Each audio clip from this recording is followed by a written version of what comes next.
Hey everybody, in this tutorial we're going to be talking about soft cloth physics and collision for your character creator clothing. So what I've done is I've whipped up this character here with this slit skirt C, which you can find in the character creator essential clothing content pack, and I'm going to export her directly into iClone by going up here and sending her over to iClone. Now once she's loaded into iClone, what I'm going to do is simply just apply an animation to her first so we can take a look at the different properties that we can apply to our physics cloth. And you can see right here her leg is kind of breaking through the cloth right there. No need to worry about that. Normally when you just press stop and press play again, that issue will be resolved. So let's take a look at the way this cloth kind of flows around the character right here. You can see it's kind of just flaring back and forth. And we get a nice interesting result.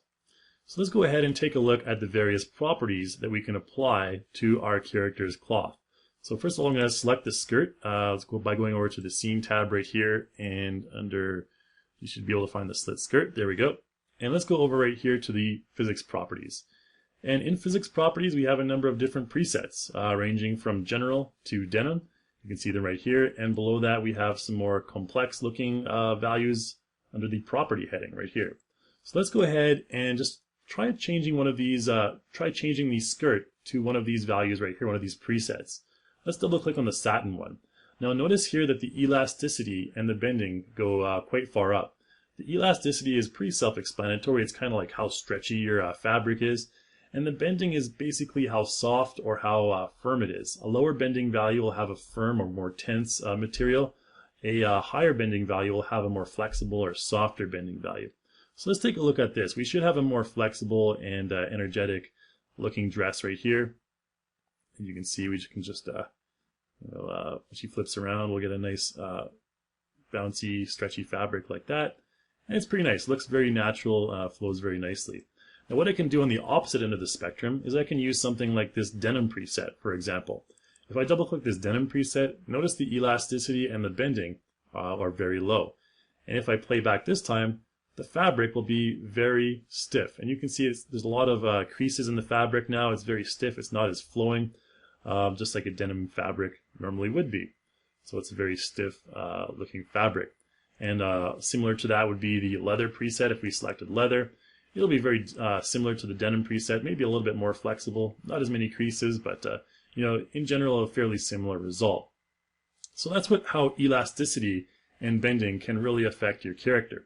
Let's go ahead. I'm going to switch the character now, and we're going to be just taking a look at something on the opposite end of the spectrum. I'm going to go to my content tab here and into our avatars and just find Natalie, which is our character creator default character. So I'll just load her in place of this character since she has a little bit of a different looking skirt, and we can modify the fabric in different ways. So once she loads in, you can see she has the same animation right here, and this is the way that her skirt naturally flows. And if we just go ahead and go through here, everything looks good. And what I'm going to take a look at now is how to kind of really make that skirt float. And we're going to use an extreme example in this case. To do that, I'm going to select the dress just by double clicking it, going over to the physics tab over here, and let's take a look at damping. So what I'm going to do is we're going to just actually use a satin preset, very similar to the one we saw before. And I'm going to take the damping all the way up to a value of 1. Damping ranges from 0 to 1, and damping is kind of like air resistance. So if I have a value of 1, which is the maximum value, take a look at what happens to this dress. It'll really flare out behind her, almost like she's kind of floating in space, and we get a sort of a result like that, like she's in a spacecraft or something. And if you're doing something like the movie Gravity, that might be an interesting effect to try out. But again, you normally wouldn't want to use a maximum value. Now to emphasize that even further, we can actually increase the tether limit. Now tether limit ranges from 0 to 2. A value of 0 will actually contract your fabric to a size smaller than it actually is. And a value of 2, which I'm going to enter right here, will actually allow your fabric to stretch out to 200% of its original size. Now to use the tether limit, we actually have to have a stretch value because stretch allows your fabric to stretch. Even a value of 1 will create a result like this. You can see the fabric will stretch out even further than it did previously behind our character. And if you have a stretch value of something like even 3, for example, that should stretch out even further. You can see it just goes even further like that. And to further emphasize that, we can use elasticity. So again, this allows your fabric to stretch out further and go back to its original size. But if we max the elasticity, you can see she'll almost leave her entire dress behind. It almost stretches the entire length of her catwalk. So let's go ahead and stop that for now. And let's try something on the opposite end of the spectrum. So instead of very flexible and very flowing and very slow, let's try and create a more energetic and flexible fabric. So to do that, I'm just going to go ahead and start at satin again. So double click on satin, and I'm going to take the damping to a super low value of 0.1. And we can even do something like 0.05, just to have something above 0 anyways. And now if I play back, let's actually apply a different animation to this character, something a bit more energetic. Let's select the character, go to our motion tab over here, and I'm going to apply a motion from the Street Dance Girl Style pack here. Under routines, she has this routine 5, and you'll see why I'm applying this in just a moment. It's a very energetic dance, and at the end you'll see when she kind of shakes her hips, the material kind of flows. It's really energetic, and she twirls, the material just goes everywhere. So I'm going to try and recreate a fabric like that. Let's make it even more energetic. So let's go over to select our character's dress again. The damping value is already super low. We can actually increase the elasticity as well to a value of something like 90, and the bending can be 80. Now the tether limit is something we'll probably want to keep regular around 1 or 1.1. I think we'll just use a value of 1. Let's take a look at this value now. So you can see, especially when she starts shaking her hips at the end of this dance right there, it's really just flaring up, and that's kind of the result that I want to get. However, notice at certain points in the motion that her skin is kind of breaking through. Let's actually use a value of 1 or 2 on the stretch slider here to kind of emphasize this. Take a look at her right thigh. You can see that the material is breaking through at certain points. And we have a very stretchy fabric. It's flaring really nicely. It's very energetic. However, we need to use it in moderation. So let's go ahead and try a stretch value of something like 1. So we still have a little bit of stretching, but not that much. We still may have some breakthrough on the thigh, which you saw right there. So what I'm going to do is go ahead and try and fix that. What we can try and do first of all is we can try and change from real time to by frame mode. And this will allow our physics a bit more time to calculate. You can see the animation goes a bit slower, but it's not really helping out because we just have, the fabric is just too darn energetic, and it's just going everywhere and very easily breaking through our character's mesh. So let's go ahead and just go back to real time. In this case, we can probably fix this by adjusting the character's collision shapes.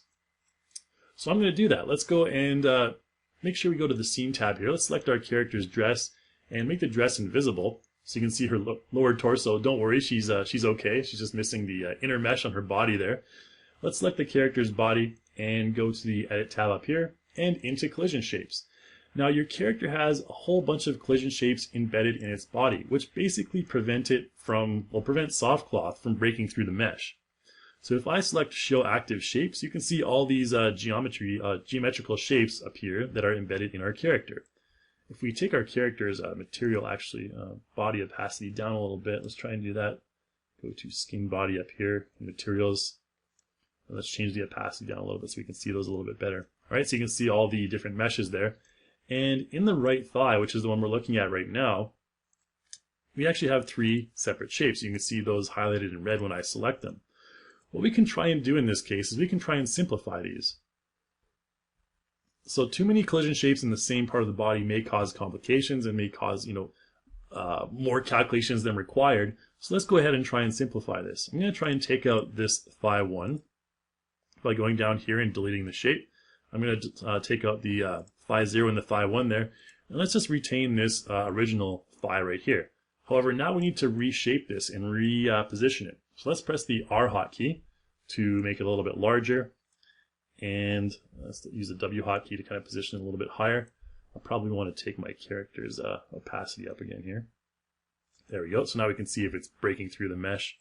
So maybe a position like this might be good. I think something like this should cover all we need to cover. Let's try and maybe resize it slightly larger, rotate it. There we go. Something like that I think should work fine. So hopefully that works. Again, this is a very touch and go type of process. So let's go ahead and close that for now. Let's bring up her dress one more time and see if that collision shape adjustment fixed our breakthrough of the mesh. So now you can see we no longer have that breakthrough on the character's right thigh. So everything's fixed, and we get this fabulous looking, flexible dress with the flare and everything like that, and we're looking fine and dandy. Now again, in combination with that, if you still have anything, breaking through your character's mesh, you can go to the physics on your cloth again, physics on the dress rather. You can change the elasticity, take that a little bit further down, maybe to something like 75. The bending, if you have the bending a little bit stiffer, a little bit a lower value, that'll prevent a lot of breakage through as well. So, we won't have as much of an energetic dress, but it's still pretty energetic. Again, just wait for this part right here. I really like that flare that we have, and then she just spins around, and you get that kind of cool result right there. So that's basically how you can create a really energetic and flexible type of dress for your character by adjusting your collision shapes in certain parts and increasing the stretch. But again, everything in moderation. You don't want to take anything to the limits. Otherwise, you'll get a lot of mesh breakage and unrealistic results, like I showed you before. So for our final example here, I'm going to show you something a little bit more difficult. So let's go over to our character creator. I'm going to replace this dress. Let's just go ahead and delete this dress right here. I'm going to select I'm going to add some shorts to this character. So go to pants. Again, these are from the Essential Clothing content pack. I'll just add these low-rise shorts in here. And let's go ahead into our accessories over here, or other section under clothing. And I'm going to use from the Essential Clothing pack one of these cape shawls. Now this is one of the more complex soft cloth items to add to your character, and I'll show you why in just a sec. Again, I'm not really worried about color coordination in this case, but we're going to work with what we got, the red and the blue. But let's go ahead and export this character into iClone right now. And it should load our character in right there. We can actually delete our original character. So let's take Natalie right there and just delete her. So let's use this character for now, and I'm going to apply a catwalk animation to this character. So let's have the character selected. Oops, there we go. And go to our content tab again here. And up to Heidi's perform motions, and just use this catwalk. Now pay close attention here, because her left arm is breaking through that shawl, cape, whatever you want to call it right there. And that's really not what we're looking for. We want to try to prevent that.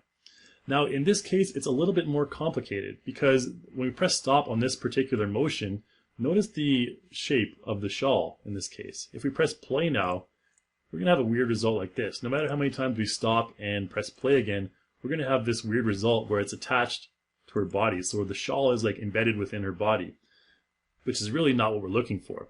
So in situations like this, where you have a soft cloth that is a little bit more complex than usual, let's just go ahead and press F3, go into the timeline. What you want to do is get your character into a T-pose at the beginning of your motion. So let's go to frame 1, all the way to frame 1 here. Have my character selected, and go to my animation tab, and I'm going to use the edit motion layer tool.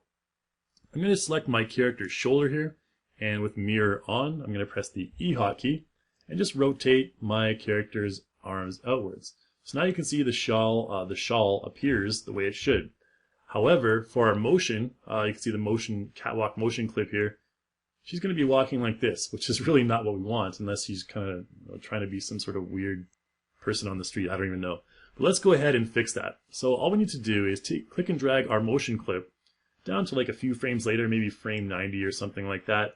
Now let's go back to frame 1. So we're at the T-pose here, but by this frame right here, we want to be back in the original pose that is required for our motion clip. So let's go ahead back to here and press the reset button. And that's going to reset our character back to her original pose that she needs to start this motion clip. And we can probably take her shoulders and, move them out a little bit, just because she, after all, she is kind of walking with a cape, so she'll have her arms a little bit out. And now what we have here is a nice smooth transition, so the soft cloth can settle naturally on our character's arms before she begins her movement. So when you're, editing your clips, you'll probably want to do a ninja edit right here and just cut out the first 90 frames or so of this clip and go with the rest of the catwalk. So let's go ahead, close down our edit motion layer tool right now and play back. So now you can see we get that nice result right there. However, we still have the breakage through on our character's left arm there. So to fix that, it's no simple task in this case, unfortunately. Collision shapes aren't really going to work in this case, because we actually have a problem where our soft cloth our item, is actually contacting a lot of collision shapes. Now, there's actually a limit on the amount of collision shapes currently that you can have on your character creator characters, or any character for that matter. Let's go into our edit tab right here again and open up our collision shapes. So let's take a look at how many collision shapes we currently have active on our character. So then we have head, neck right here, we have clavicle, upper arm, lower arm, and in the chest or in the spine rather, we have 3 separate ones, and we have a waist, and we have 3 ones in the hip, and then 3 in the thigh, and 2 in the calf. So the maximum number that's recommended is actually 16. So if you can do the math, we're a little bit over 16. So what we can do to actually reduce the load of the physics calculation in this particular motion, because this cloth is affecting so many different collision shapes, we want to try and minimize the physics workload. So to do that, we're going to deactivate the unnecessary physics collision shapes. So let's go ahead and start doing that. I'm going to select the foot first, since that's never going to be in touch or in contact with the shawl. Let's select the foot there and deactivate by deactivating this active selected part box. Let's do the same thing for the calves as well. For the feet, the calves, the head we don't need, the neck we don't need, and for the spine. For the spine, we have 3 separate items. We have the 2 areas around the breasts right there, so spine 1 and spine 2. Let's keep those, and let's take out this spine 3 right here, so we really won't need that. We'll keep the clavicle, we'll keep the upper arm, and we'll keep the lower arm, because those are basically always going to be in contact with our shawl, so we'll need to keep those active. Our waist, we only have 1 there, so let's just keep that. For the hips, we can actually just take this hip 1 and hip 0 and hip 1. Those are just like little areas around the upper part of the hip. We can delete those since we won't need those. And let's just take the original hip side or hip collision shape here and move it a little bit further up and expand it a little bit. Again, we don't want it too wide. Let's just maybe use a value like this, or a transform position like this. I think that should be okay. We can move a little bit further back. I'll just do something like that. Alright, so that'll work. And then we can go to the thighs as well. So the thighs also have 3 shapes. So we can do a similar thing that we did before, kind of simplify the collision shapes in the thigh by taking 0, deleting it, taking 1, deleting it. And let's take these other 2, 0 and 1, and delete them. And again, I'll have to reposition and resize this one here. So let's go ahead and do that. Make it a little bit larger. You bring it to a position of like about there. I think that should be good. Again, we're not going to worry too much about the inner or the rear part of the thigh, since that's normally not going to be in too much contact. Again, it really depends on your particular animation. You may have a different scenario than this, and you may have to fool around with these collision shapes, simplify them and whatnot. So let's do the same thing with the left-hand side. It would be nice if you could just mirror those, but again, we'll just do this manually really quickly. And let's just take that up to there. I think we should be good to go. We can also just rotate this one using the E hotkey. Rotate it slightly. I think something like that will be good. All right, let's give this a shot. Fingers crossed, and we should be able to have no sort of ill effects on the left arm right there. Again, we've minimized the number of collision shapes. Let's go ahead and press play. And there we go. We no longer have that issue where the left arm is breaking through the shawl.